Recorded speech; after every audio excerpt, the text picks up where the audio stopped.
I'm June Abinis. I'm using my partner's account kay I cannot do live sa June Abinis and Ernest Abinis na account. So hindi tayo hindi ako masyado ma-uptick sa live. But I have to do this before they will delete or shut down my account. Sana maraming Cebuano ang daghang mga Cebuano ang mukuan mo join karon diri sa Cebu People's Indignation Rally o ako isa sa lead convener kagabi 12 a.m. in the morning pumasok ang at least isang dosenang pulis mostly from Manila with a search warrant. And I was shocked kasi if they are to file a case against me of cyber libel, bakit nila kukunin yung cellphone ko if they have the evidence? Kasi normal sa case, if you have the evidence, you have to show the court that you have an evidence and arrest me. Una yung warrant of arrest, ito baligtad. Inuna nilang kunin yung cellphone ko at PC ko, personal computer ko sa bahay. They barged in at middle of the night and refused me to have my lawyer witness sa ginawa ng mga pulis. I have nothing against the police na bumarch because pumasok sa bahay ko kasi they are under the instruction of the big boss, lalo na ni General Torre na namimihasa na sa pag-violate ng mga people's right, mga basic rights. So si General Torre namimihasa na to silence anyone. If he can silence the KOJC, which is a very powerful group, a very big group, sino ba naman si June Abinis? Ordinaryong tao lang tayo. Naging lead convener ako sa Cebu Maisog Rally kasi talagang pagod na ako sa kalokohan ng gobyerno natin. Pero anong ginawa nila? The night before na mag-rally, pumunta sila 12 a.m. at saka yung style nila sa pag-search, it took them 4 hours.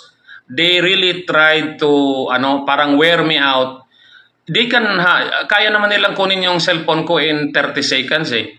Tapos yung PC ko in maybe 10 minutes. But they have to probe yung cellphone ko, dina-download nila yung laman. I think pinano nila. Tina-transmit nila sa Manila yung content ng cellphone ko without my authority. With my verbal disagreement, sabi ko, that is illegal. You have no right to tamper my cellphone, pero ginawa pa rin nila. Pumasok sila, kinuha yung cellphone ko, sinaksak sa laptop nila, dinownload yung mga laman. So basically, my cellphone was tampered. Dapat ebidensya yun eh. If I really committed a crime against General Torre na human rights violator, bakit kailangan nilang kunin yung cellphone ko, magkuha pa sila ng search warrant if they can just file directly a cyber libel against me if they have the evidence? So ang ginawa nila, they did a search warrant. They issued a search warrant in the middle of the night before the rally, knowing I was one of the core group, para lang hindi mapagbigyan ng mga Cebuano na makapag rally. Kasi yung mismong grupo ko sa lead convener puro volunteers. Tulad ngayon, hindi pa ako nakatulog kahit isang oras, kahit 30 minutes hindi ako nakatulog. Kasi I feel violated, I feel harassed, I feel disrespected. And wala na ni paglaong nga nasod.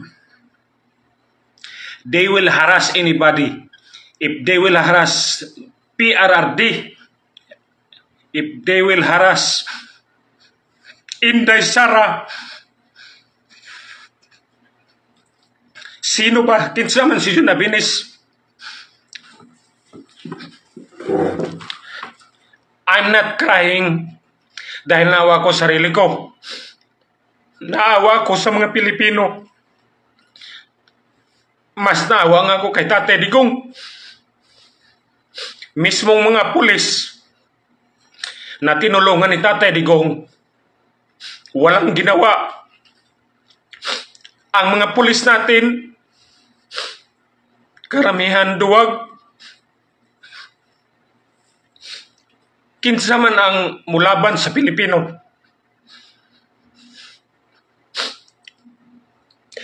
Kada adlaw, gusto nila pildihon ang Duterte. Mismo si Sara niingon, gusto nila patyon si Sara. Ako, Jun Abinis, ultimo, pwede po ko nilang patyon. Ang harassment kahapon, wala rato. Katiting lang ang harassment para sa ako Pero ang ako alang yun, sana mga Pilipino, ilabas na natin tapang natin. Kasi kaya nilang isa-isahin ang mga lumalaban sa bangag administration. Papayagan ba natin na basta-basta na lang yung mga Duterte isa-silence nila? Papayag ba tayo sa mga kernel na matatapang ikukulong nila? Papayag ba tayo na ordinaryong mga vlogger ikukulong nila? I am not crying for myself. Malalaki na yung anak ko. I am crying because walang tapang ang Pilipino sa ngayon, at ang PNP military natin parang tinitinglan lang nila yung leader na matino na si Duterte. Si Inday Sara binubuli, hinaharas, kiha dire, kiha dito. So I'm just overwhelmed how crazy, how audacious, how kapal ng mukha ang administration na to. They will try to silence anybody. They will do everything to intimidate the Filipino. Rally pa lang ang ginagawa natin dito sa Cebu. Rally pa lang. Ang mga Cebuano very excited na makita nila si Digong. Because Digong is a symbol of uprightness sa leader. Digong is a symbol of integrity. We are longing for that kind of leadership. Kaya ang mga taga Cebu, masaya na pupunta si Digong. I am a volunteer. I spend my own money. Nobody is paying me to join Korma Isog. I just want to show every Filipino na magsakripisyo tayo para makita ng gobyerno nagkaisa tayo. Tapos, naawa ko kahit si Tatay Digong walang budget pupunta dito. I was told hirap si Tatay Digong sa budget. Kahit yung rally, walang budget. Nagmamakalimos yung ang core group, kahit mga barricade lang, nagmamakalimos para lang makita ng mga tao na nagkakaisa ang mga Cebuano. Si Tatay Digong hindi nagnakaw. Gusto niyang pumunta rito pero mismo yung expense hindi niya kaya dahil hindi siya nagnakaw. Pero tingnan mo yung gobyerno natin, 4.3 trillion ubos na in 2 months. Kaya sa mga Cebuano, mga bay, magpakita ta nga nagkahiusa ta. Okay ra ko. Ila kong harason kadadlaw. Actually, wa ko mahadlok nga ila kong harason kadadlaw. In fact, pwede gyud ko patyon ni General Torre. General Torre, duwag ka. Mukha kang pera, General Torre. Pwede mo akong mapatay. Pero hindi mo ako mapapatahimik. Demonyo ka, General Torre. Mukha kang pera. Ang mga PNP, ginawa mong, binaboy mo ang PNP. You can file all the case you can file against me. I don't care. You can go to my house. You can kill me. You can shoot my house. It's okay. para makita ng mga Pilipino gaano kakademonyo. Bongbong Marcos, wala nang utak yan si Bongbong Marcos. Tayo mga Pilipino, nag-ikot na yan sa Bacolod, wala nang pumapansin eh. So, ang panawagan ko sa mga Cebuano, magkaisa tabay, adnihita karon diri sa Mandawi, atong punon, atong ipakita. Peaceful lang ta, walay violence. Nag-expect ko nga kining harassment sa ako as lead convener, kaming tanan mga maisog nga core group nga naay mga panginabuhi nga tarong ila pong harason na anay mga subpina nag-adto na sa ilang mga balay, gibalik-balikan na ilang balay og subpina akong mga kauban. Pero wala mi magpatarog, sige lang. Ang usan ako kauban na subpina siya bay na ako'y subpina nagbalik-balik na lang ako. Ang akong anak na hadlok, dalawa anak ko ka anak kay namugos og sulod ang mga pulis. Daghang kayo sila just to get my cellphone. Anong sabi nila? Trabaho lang. Ito, trabaho lang yun sa mga polis. Pero mga polis naman, sir, wag nating hayaan na wala na yung musukol ani nga gobyerno. Wala nang dignidad ang Pilipino kung bababuyin tayo ng Tory na yan. Ano bang meron si Tory? Tapang lang, apog lang yan si Tory, pero walang dignidad yan. Walang respetar yan sa mga Pilipino. So, karon gabi makita ni Bongbong Marcos, ni Tambaloslos at ni Tory nga ang mga Cebuano, pro Duterte. We love Duterte because he served the country. Every time I speak good about Duterte, sabi nila binabayaran ako ni Duterte. Now I heard. Hindi ka pa nga nakita si Duterte. Hindi ko pa nakita in person si Duterte. Pati si Sara. Mismo si Sara, hindi ko yan nakita. Ordinary citizen ako na nag-volunteer para lang magkaroon ng platform ng mga Cebuano. Yung karaban, pera namin yun mga convenor. Nagbigay kami ng mga sariling pera namin. Pero anong gusto palabasin ng administration? Bayaran kami. Hirap na nga si Tatay Digong pang-eroplano lang sa grupo niya. Hirap na nga kami sa kahit barricade lang, marami kaming utang matapos lang yung area ng rally. Gagawin ng lead convener kahit magkautang-utang kami para lang magkaisa ang mga Cebuano. Hindi kami pumunta sa mga may pera dyan. Hindi kami pumupunta sa politiko. Kahit magtanong ka dyan sa mga politiko, sinong hininga namin? Hindi nga namin pinapunta karami ng politiko na local eh. Kasi ayaw namin sabihin na namumulitika. Laban ng mga Pilipino to.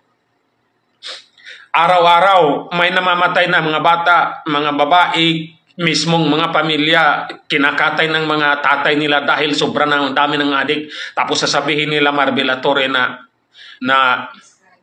less ang crime, 60% lower. This is my first live kasi talagang I cannot believe gaano kakapal, gaano ka-greedy, gaano kawalang hiya ang administrasyon na to.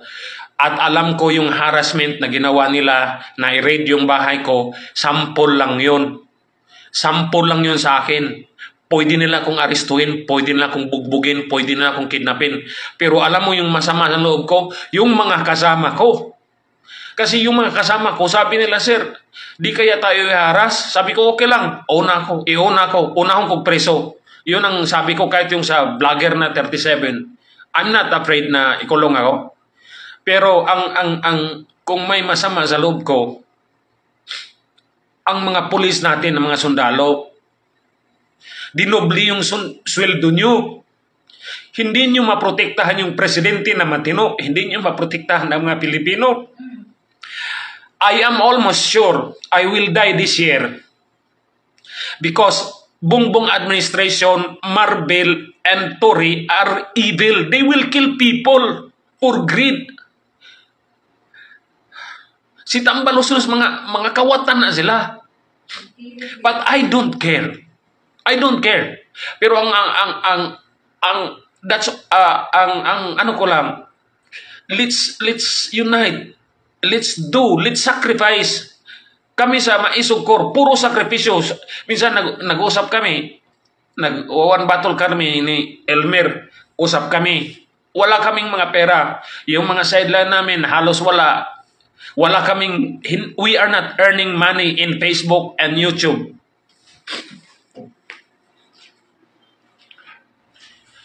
So, sa mga Cebuano, mga boss, mga bay, atong puno ng Mandawi, atong ipakita sa tibuok Pilipinas nga ang mga Cebuano tag pro Duterte dili tungod kay pro Bisa, pareho tang Bisa, pro Duterte ta because nang hanap ta og leader nga isog og mo serbisyo sa tao. Mao na ako kanang protect Inday, wa na kay lasi Inday nako, wa na kay lasi Duterte nako, si Tatay Digong wa na nako na meet in person, pero I will sacrifice my time, my money, my effort, even my life para lang suportahan kay why halos isog sa Pilipino, mga Duterte na lang ang isog. Isog man sab ko, pero mas isog man yung Duterte mo. Bitaw nga, dapat ato silang suportahan. Si Tatay Digong wa na kusog. Maway paralihon na to. Unsa pa man gusto nato isulti ni Tatay Digong sa ato mga sundalo, mga pulis.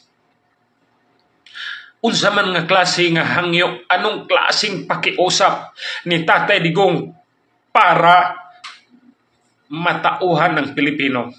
Anong klaseng pakiusap? I don't care. Sa akin, okay na, I decided to dedicate myself on advocacy for Philippines kasi wala na tayo pupuntahan ibang lugar, isa lang bansa natin. Pero sa mga pulis naman natin, grabe. Ang mga pulis, hinaharas yung matitinong tao. Pero yung mga adik, naglipa na sa lansangan. So, I think that's my message sa mga kami dito sa Luzon. Tingnan nyo ang Cebu, nagkakaisa kami. Kahit hinaharas kaming Maisog Corps Group, it's okay. Patuloy kami. If one of us will die, that's okay. 120 million tayong Pilipino. Pwedeng pumatay si Bangag, si Tambaloslos, at si Tory. Pwede ang pumatay ng 10, pwedeng pumatay ng 100, pwedeng pumatay ng 1,000, pero 120 million tayong mga Pilipino. Payag na ako, una akong tirahin nila. Maligo na tayo. I live a full life. Hindi ako mayaman, but I have experienced life. Tama na yun sa akin. Pero ang masama sa loob ko, na parang nag-aantayan tayo, sino bang tatayo? Sino bang lalaban? Sino ba yung puprotekta? Puro na lang tayo Duterte. Puro na lang tayo Duterte. Kaya nga dito sa Cebu, nag-usap kami ng Maisog Corps Group. Sabi ko, okay, let's elevate this movement.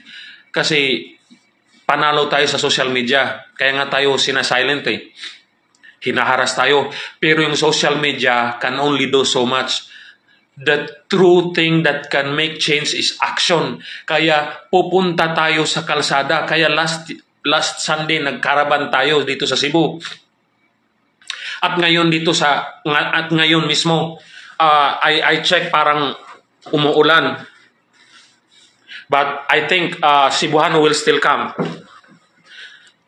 Pumunta nga si Tatay Digong kahit hindi na halos makalakad dito sa Cebu, pupunta pa rin yung matanda just to inspire us. From Mindanao to the airport, to the rally. Kita mga Cebuano, dili ta makabaktas kutob Mandawi to prove ourselves nga nagkahiusa ta. Ang ako ara, makita lang ko ni Tatay Digong nga isog gihapon ug makasagit ra kog Duterte. Good na ko. Makita lang kog mga Cebuano bisag 10,000, 20,000, happy na ko. Kay ngano, bahalag gamay ra basta puro isog. Unsao man ang daghan pero walay klaro.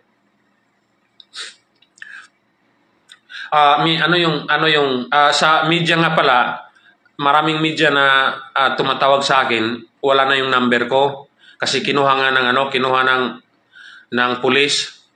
Sila nang access sa inyo.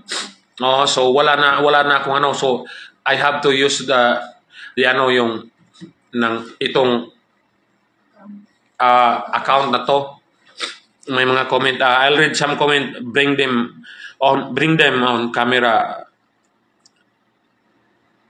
Braille, lahos tamandawin ninyo. Yo, Braille, kita tayo. Ato ning chance. Pag wala na'y mga tao nga, kung wala na'y kusog si Tatay Digong mo inspire nato, kung wala nang volunteer,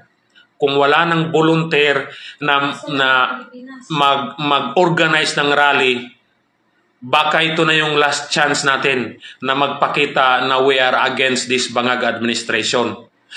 So, sulitin natin. At sana buong Pilipinas susunod.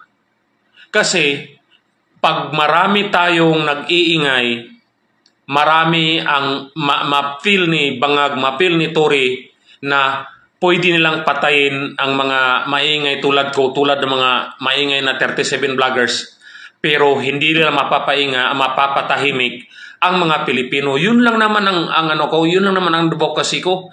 I do not intend to be someone big, someone even yung vlogging ko, I do not do live. I just write almost every week lang. Once a week lang ako nag-write. It just happened na yung mga sulat ko nagba-viral. But by profession, I am not a blogger. I am an accountant. I am a real estate developing consultant. But I give my time. I write. Bahala magalit yung mga demonyo dyan sa gobyerno. Basta, I want to express myself honestly. Yun lang naman kasalanan ko eh. Magsalita ng walang takot. Kaya habang buhay pa ako, magsasalita ako na hindi natatakot. Payag na akong maunang barilin ni Tory. Pero one day, Tory, pagbabayaran mo lahat ng ginawa mo.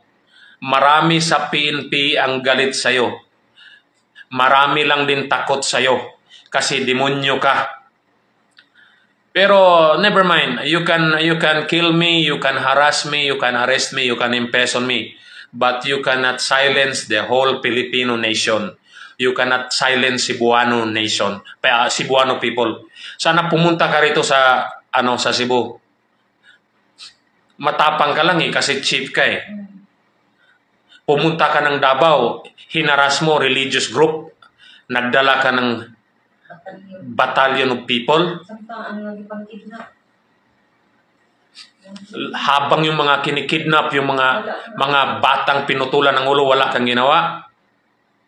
Tory, mukha kang pera, demonyo ka, criminal ka.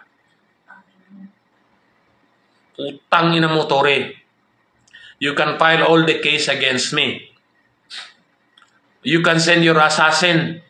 Go ahead. Alam niyo na yung bahay ko eh. Pag ako namatay, number 1 suspect si Tory. Kasi si Tory Berdugo. Si Tory, ano yan? Parang asong ulol yan. Siya ang tumatrabaho sa kalaban ng bangag na administration. So, payag na ako. Ilan ba yung matatapang na mga Pilipino, na mga Cebuano? Isa na ako doon. Pero isa lang. I-save mo to, i-save nyo, or pag ako namatay, pag ako naging missing, si Tory ang primary suspect. He is using the whole PNP organization to protect bangag administration and to protect his own interest. Mayaman na yan si Tory. Super yaman na yan. Pag naging chief PNP yan, nako.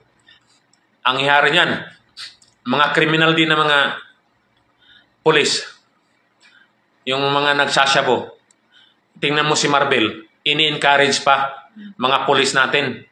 Hindi raw adik hindi raw lahat ng nagsasabo adik. Gago pa naman.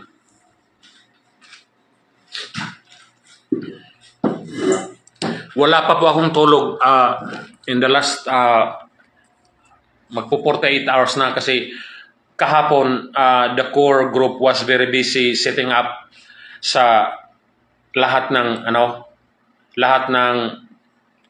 preparation sa stage, sa mga visitors, mga VIPs, at marami ding senatoriables na gustong pumunta dahil nakita ng mga senatoriables na ang mga Cebuano ay nagkakaisina. Nakita nila yung caravan, na yung 200 plus na caravan dito sa Cebu, kahit hindi gaano na cover ng media, ay talagang very lively. Talagang the whole 4 hours na drive, Duterte. Kaya yung nung nag-convene kami sa caravan, sabi na okay, let's do a big rally, at ito na nga today, mamaya magkakaroon ng Cebu ng big rally. Uulan o hindi, pupunta ang mga Cebuano, pupunuin namin yan. Ipapakita ng mga Cebuano nagkaisa tayo.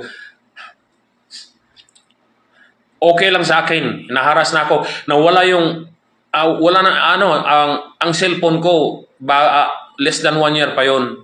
Hirap pa ako bumili noon kasi more than 20, hindi naman ako mapera, may pamilya ako, may pinapaaral ako. So I have to save money. Kinuha lang yung GCash account ko, hindi ko man lang matransfer, kinuha rin ng mga pulis. Yung BPI account ko na di ko alam kung may laman ba yun o wala. Pero bank account ko yun, nasa cellphone ko. Hindi nila ako pinayagan na maano yung bangko, ma-close or ma-protect.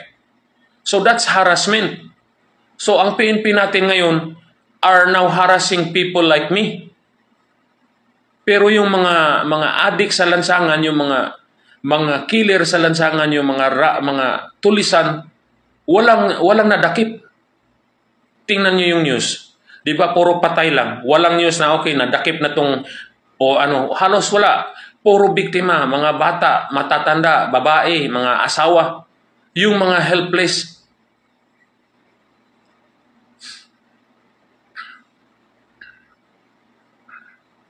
So, yun lang, sa bago lang tumingin, pinasok yung bahay ko ng alas 12 ng madaling araw, kinuha yung cellphone ko, at meron silang search warrant. Ang nag-file ng kaso, si Torre. Cyber libel daw. Pero bakit kukunin pa nilang cellphone ko kung may ebidensya na siya? Ang alam natin sa prosecution, pag may ebidensya ka, you go to the court and file the case. Bakit pa kukunin yung cellphone ko at PC? Bakit hindi na lang siya nag-file agad at nag-ano ng warrant of arrest and showed the evidence against me? Nag-fishing expedition pa si Torre against me. At isa pa, ang duda ko, he thinks I'm being financed by some narco or pogo. No way. Wala kang makukuha sa cellphone ko. I am an upright citizen. I am not into illegal activity. Maingay lang ako sa social media through writing. I do not even do live. And yung mga interview sa akin is just an invitation, but I do not present myself as I do not present myself as an expert. But since nakita nila na I have something to say, yun, na-invite ako ng media, and I thank media for that. Pero ang ginawa ni Torre ngayon, ang ginawa ng Bangag administration, they want to silence the Cebuano by harassing me para masampulan, para takutin yung mga Cebuano, especially yung core maisog ko. And they are spying on us. Pag may nangyari sa mga guest namin, guest list namin sa rally, lalo na kay Tatay Digong o mga senatoriable, cargo yan ni Torre kasi siya ang gumamit sa cellphone ko. I am the lead convener. Andun yung mga sensitive information na how to protect our BVIPs, especially Tatay Digong. So I'm very worried. Kasi kung napag-usapan namin saan dadaan si Tatay Digong, pinakialaman nila yung cellphone ko, dinownload niya yung laman. Pag may nangyari kay Tatay Digong, Torre, magtago ka na. Pag may nangyari sa mga Duterte, pinakialaman niya yung cellphone na personal phone ko. Alam nyo ako ang lead convener. Tiniming nyo pa. Tiniming nyo pa na ngayon ang rally. Ginawa nyong search na 4 hours na kaya naman gawin in 30 minutes just to wear me out, just to harass me, just to show na you can do anything against me, na kayo ang makapangyarihan. Fine. Pero wag na wag niyong galawin sa Tatay Digong. Wag na wag niyong makikita nyo pag may nangyari sa mga Duterte. Kala nyo sa inyo lahat ng mga pulis, sobra kalahati dyan, pro-Duterte mga pulis. Baka kala mo, Torim, ikaw na yung may control. Hindi, nanahimik lang yung mga matitinong pulis dyan. Wala na. Pag sana yung mga matitinong pulis dyan sa PNP, military, I do not know how we will do this, pero kailangan nating bawiin ang gobyerno sa kamay na mga bangag at mga kriminal at mga greedy tulad ni Tory, ni Tambaloslos at ni ni Bangag at ni Lisa, BBM addict. Kasi pag hindi tayo nagkaisa, it will take another 20 years tulad ng tatay nila. So I think I will do live later on. Baka marami pa kaming tatrabahuin sa tatrabahuin sa site, sa rally. Tapos hindi na ako I was not able to contribute my legwork sa site. Di ko alam kung naayos na ba yung stage kasi I have to rest but I cannot sleep. So siguro this live helped me to speak what's in my heart. Tapos para pag nailabas ko yung emotion ko na nainis ako na talagang sinampulan nila akong harasin at sinampulan nilang takutin yung core, maisog core, at sinampulan nilang i-compromise yung security ng mga guest namin na mga senatoriables at ni Tatay Digong. Yun ang kinakasama ng loob ko. Ang yung nawala sa akin na cellphone, of course, wala na akong cellphone ngayon. Yung PC ko, I bought that for 40 or 50,000. Kinuha. And I'm doing consultancy only. I dedicated myself in the last several months to really support the Duterte advocacy. When I say support Duterte advocacy, it does not mean Tatay Digong or Inday lang, Inday Sara. No. When I say Duterte advocacy, I support what is right, what is correct, what is moral, what is needed by the Filipino people. It just happened na si Tatay Digong at si Inday Sara is the face of what is upright, what is moral, ano yung tama, ano yung matinong leader. Tulad ni Kong Dante Marcolita, susuportahan ko yan. Kasi matino. Yun ang advocacy ko. Wala akong objective na nagpapapapil para makakuha ng ranggo or magkapera sa mga organization. No, that's not my I'm an accountant. I'm a law graduate. I know I can survive my own. But this nation needs volunteers. Volunteers. Hindi lang volunteers, maisog na volunteer kay ang akong gi-experience kagabi. I was not really afraid, but I was exhausted. Na-exhaust talaga ako kasi biruin mo, 12 dosenang pulis papasok sa bahay mo, hindi ka makagalaw sa cellphone mo, and anything parang i-intimidate ka, parang pagpapalag ka, parang susunggaban kang buhay, parang isasubdue ka nila. So I have to negotiate my way. Kasi gusto nga nilang kunin yung cellphone ng partner ko. Gusto nilang kunin lahat yung gadgets. Sabi ko, it's not mine. That's my partner's cellphone. Buti na pakiusapan ko yung lead. At saka I suspect the whole time na sinis nila, may mga apat na nagbibideo, and I suspect at least 2 of them are doing live. I think Tory was watching it. He must be enjoying seeing me abused, seeing me defeated kasi napasok yung bahay ko with a very questionable warrant, search warrant.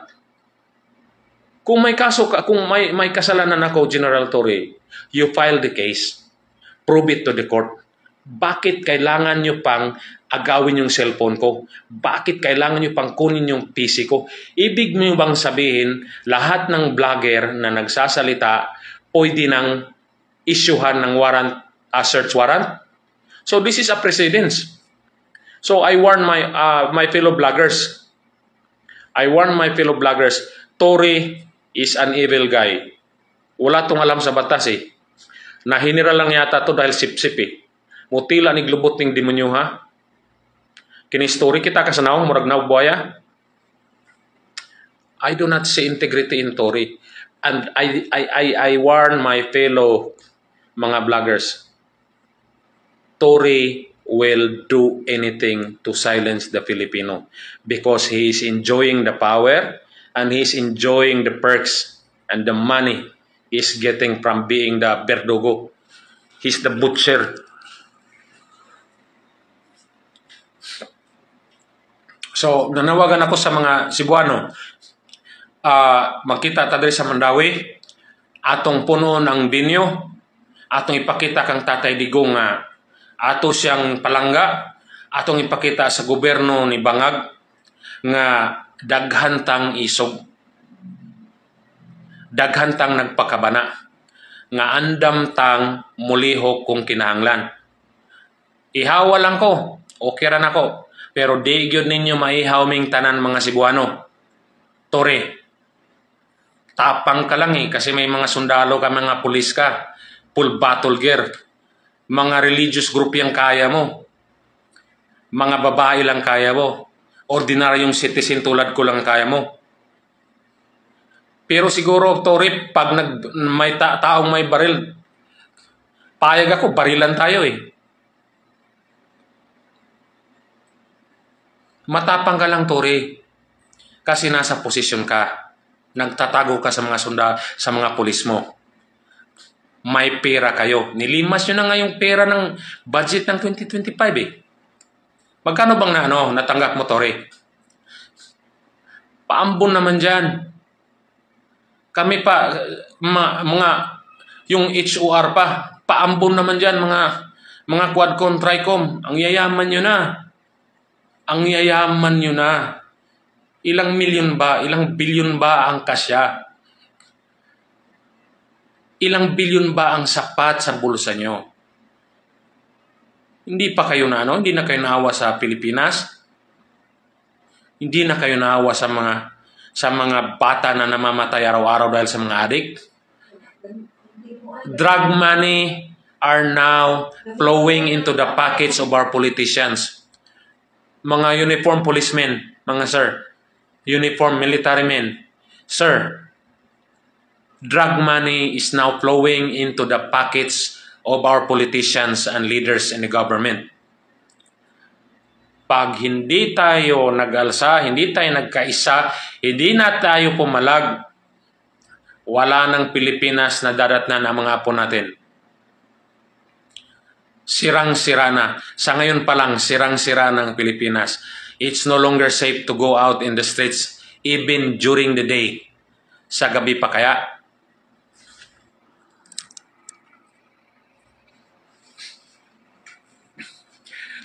I appreciate sa mga nakikinig. Kanina pa to 2,000 to 2,700 na viewers, and I'm overwhelmed. Salamat po. I understand na you follow this not because I'm June Abinis. You are watching this because we are on the same side. You are watching me not because I'm June, but because we are concerned Filipino. Kaya we are on the same side. Kaya sa mga nitanaw diha nanonood, let's do everything we can to support the movement against this Bangag administration. And also, if we cannot kick out this Bangag administration this year, at least let's vote yung mga senador ni Duterte. Yung mga Duterte senador ang iboto natin. Let's spend money. Let's do hard work. Let's sacrifice. This is not our fight. Para to sa mga apo natin, sa mga anak natin. I do not know how we can, mismo nga si Tatay Digong, naawa ko, I do not know how to encourage people to do what is right. I don't know anong sasabihin ko kasi nakita naman natin si Inday Sara hinaharas. Araw-araw hinaharas mga Duterte. Pag hindi natin sila susuportahan, pag nawala ang mga Duterte sa Pilipinas, wala na tayo. Kaya masaya kami taga Cebu na pupunta si Tatay Digong. Sana pupunta rin si Inday Sara para makita niya gaano namin ka-love sa mga Cebuano ang mga Duterte. At ang laban from Mindanao to Cebu and hopefully to Manila. I know maraming mga taga Manila naggalit na pagod na sa administration na to. Biruin mo yung budget inubos in 2 months. 63% ubos na.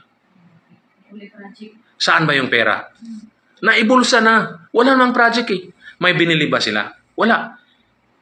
The money was released to the pockets of the politician. Kanino? Siyempre, sino? Lisa, Bangag, Tambaloslos, at minyo siya sa HOR. At saka yung pumirma ng impeachment ni Sara. Makita mga taga Cebu, ganina niluag na akong dughan, I feel better because I was able to speak my heart through this live. The whole, simula kagabi, ay talagang hot akong dughan, yung baga masikip yung dibdib ko. But now I feel better. I have to go out and help my core team to do the last minute work kasi alauna na. Ang sabi ko sa kanila, just let me sleep even 2 hours. Hindi ako nakatulog talaga. Kasi talagang I was overwhelmed gaano kagarapal si Tory at ang administration na to. And yung mga police na nag-implement ng search warrant, I have nothing against you. Alam ko inutusan lang kayo ng demonyong si Tory.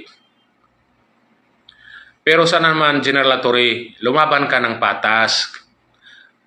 Walang arm twisting. Walang blackmailing sa mga judge natin. Walang gamitan ng mga uniform men to protect you. Kung talagang matapang ka, pumunta ka ng Cebu. Yung ikaw lang. At saka ikaw Bangag, pumunta ka rito Cebu para marinig mo kung anong sasigaw namin. Lalo na yung sa mga Quadcom, pumunta rin kayo dito. Mangumpanya kayo dito. Yung mga BBM senatoriable, pumunta kayo dito para marinig nyo anong isisigaw ng mga Cebuano. Sigurado yan. Duterte yan. Parang Risa Hontiveros. Ngayon, ngayong gabi, makikita nyo kung gaano kayo united ang mga Pilipino. May mga tanong ba kayo dyan? Sorry, I'm having a monologue. Hindi ako sanay sa sa live. If Fuertes is watching. Sir, thank you for watching, sir. Jibelin, di ko to alam yun, no? Lloyd Cosmiano, kababayan ko, amping Kuya John. Thank you. Rodel Mahamhay. I might do a press con or interview mamaya kasi hindi ako nagpakita I have to try to rest. Saka umalis ako sa bahay ko, baka balikan pa ako ng mga tao ni Tory, baka para bang na-violate na yung bahay ko. I feel like anytime they can just come into my house and get anything. That's what I feel. I understand the law. I know the law. I know what is the procedure. Pero once naharas ka ng mga pulis na papasok sa bahay mo, kukunin yung gamit mo dahil namumuliti ka ang CIDG chief na si Tory, na may personal, iba ang feeling. So I'm still overwhelmed but this will wear out. patuloy pa rin ang rally. Kasi ang pinaka-advocacy ko, magkaisa tayong mga Pilipino. Hindi to kaya ng mga Duterte alone. Hindi to kaya ng mga Maiso Group alone.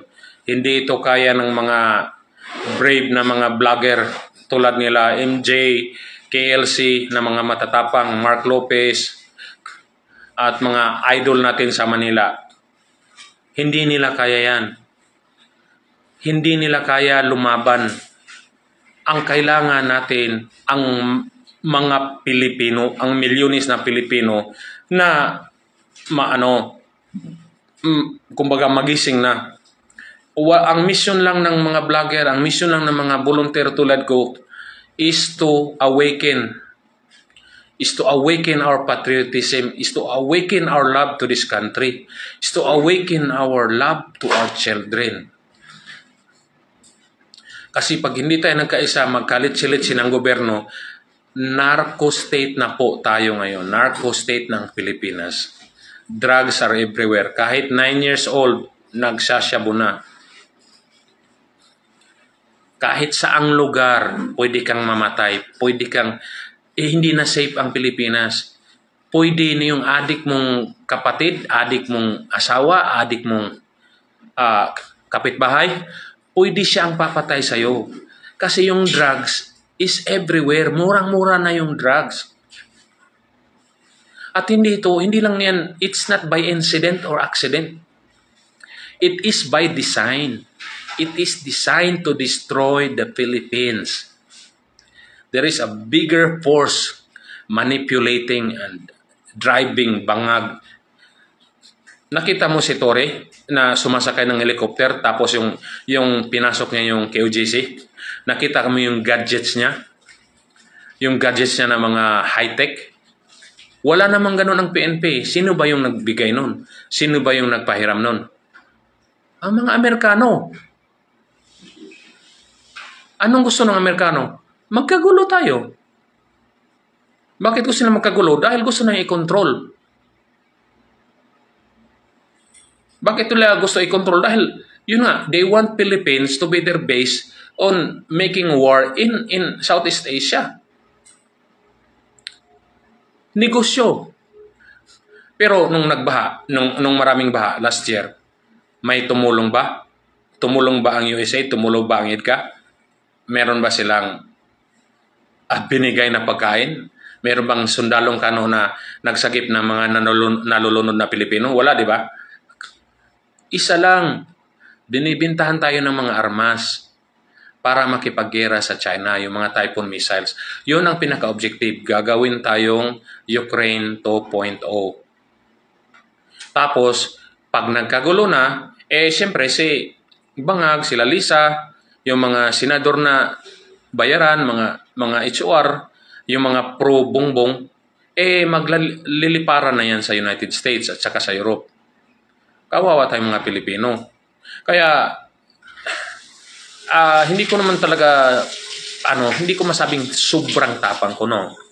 Ang ko lang, ayaw ko lang na wala akong gagawin. Kasi pag wala tayong gagawin, pag yung puwersa ni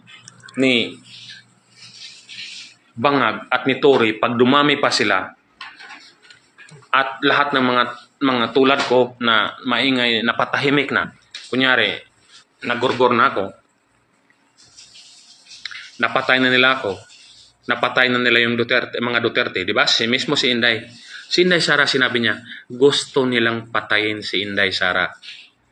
Sino ba ako na hindi nila pwedeng patayin? Kaya yung mga natatakot dyan, darating ang panahon, pag darating ang panahon na matapang ka na pwede ka ring patayin. Pero habang meron pang marami pa tayo, magkaisa na tayo.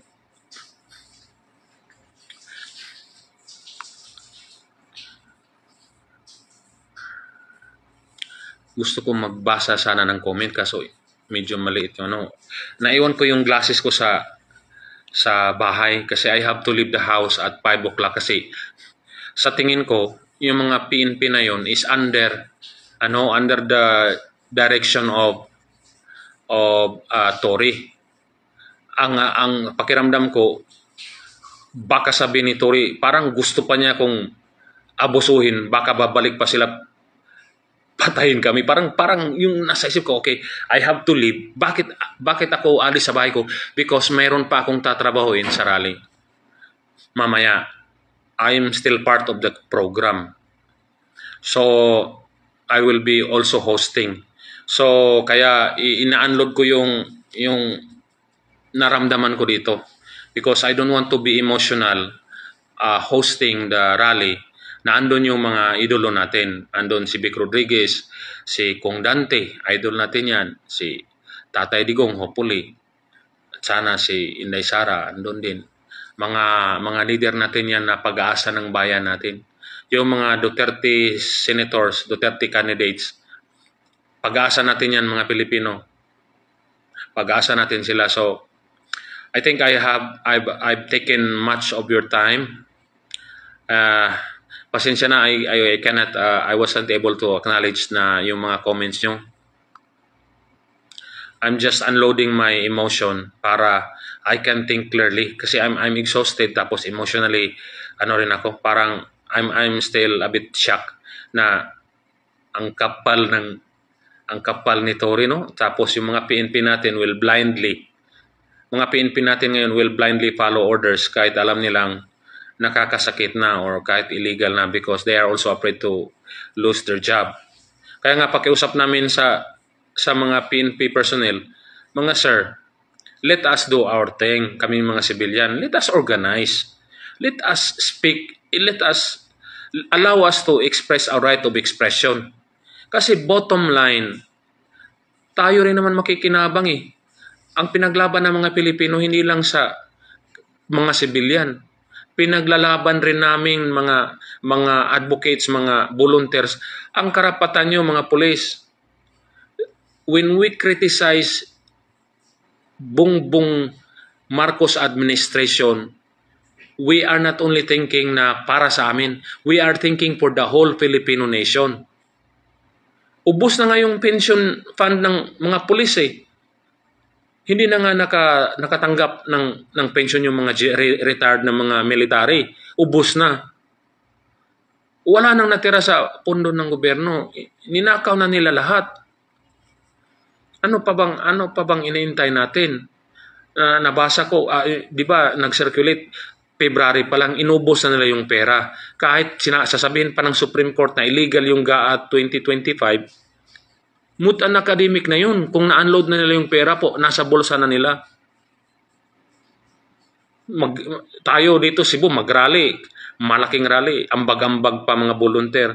Minsan may lalapit na mga, sir, ito ambag ko. Ito ambag ko. We're happy. Kami, personal pa money namin, nilalabas namin para lang successful yung rally. Pero yung mga putang ng mga pumirma ng isang pirma lang sa impeachment ni Inday, 150 million daw. Totoo ba yun? Grabe. Dami nilang pera. Habang tayo mga Pilipino, hirap na hirap na. Rodel Matunhay, Solid Duterte.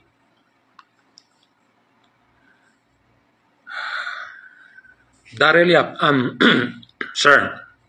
Hi sir, Daryl Yap. Thanks for watching. So, sa mga bago lang nakinig, yun, I will wrap it up. Patuloy ang rally. Kahit naharas, nakuha na yung cellphone ko, nakuha nila yung PC ko, kahit illegally na invade yung bahay ko, kahit exhausted ako, wala akong tulog since last night, kahit natakot yung tatay ko, kahit natakot yung mga anak ko, kahit na parang criminal na pinasok nilang bahay ko, it's okay. Basta tuloy lang ang laban ng mga Pilipino. Dito sa Cebu, tuloy ang rally. Cebu People's Indignation Rally. Andito si Tatay Digong. He will inspire us. Pero sana naman, hindi natin ibigay yung lahat ng duty kay Digong. Matanda na si Tatay Diggs. Wala nang energy yan. Idea na lang sa kanya. So let's support him. At sana marami sa atin ang tatayo, lalaban. Ako naman, hindi naman ako trained to lalaban na kumbat. Maingay lang tayo to say the truth, to say what is right.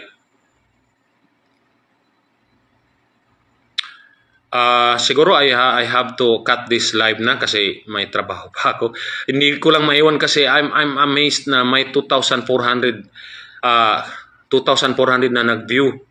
And I'm overwhelmed na first live ko to na sapilitan, and it only shows na the Filipino are already awakened and concerned na a simple blogger like me, a simple citizen like me, papatulan ng demonyong si Tory para iharas, para lang ang mga Cebuano hindi matuloy yung rally. No sir, nagkakamali ka. Kahit namatay, kahit binaril niyo ako kagabi, tuloy ang rally. Hindi po espesyal si Jun Nabinis. Volunteer lang po ako. Hindi ako lang yung pinakamaingay, pero hindi ibig sabihin ako yung pinakamatapang. Mas marami pang matapang na volunteer na Cebuano. Hindi lang articulate tulad ko. Napakaraming matapang dito sa Cebu. Mga retired police, marami kaming volunteer. Makikita niyo mamaya sa rally. Mga police na active, secretly cheering us. Sir, we're with you. Talagang trabaho lang namin, pero we're with you. Do it sir, do it. Sinasabihan kami ng mga active police. So yun, that inspires us. Enough na yun para sa amin na maisugor.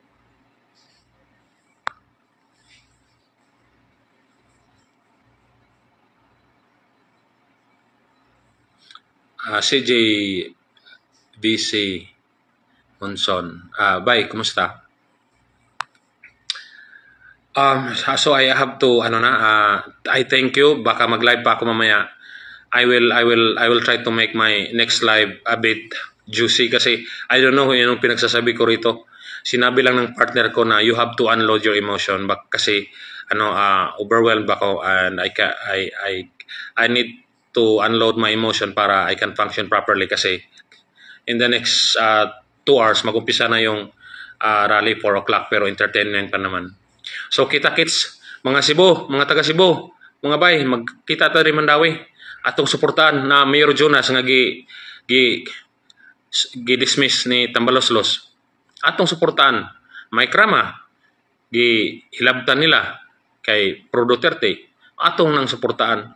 So atong suportahan ng mga isog nga mga politiko nga Cebuano ug atong kantsawan tong mga naog kwarta katong mga 9 ka mga congressman nga naog kwarta, they betray Duterte. So thank you. I have to go na. Salamat.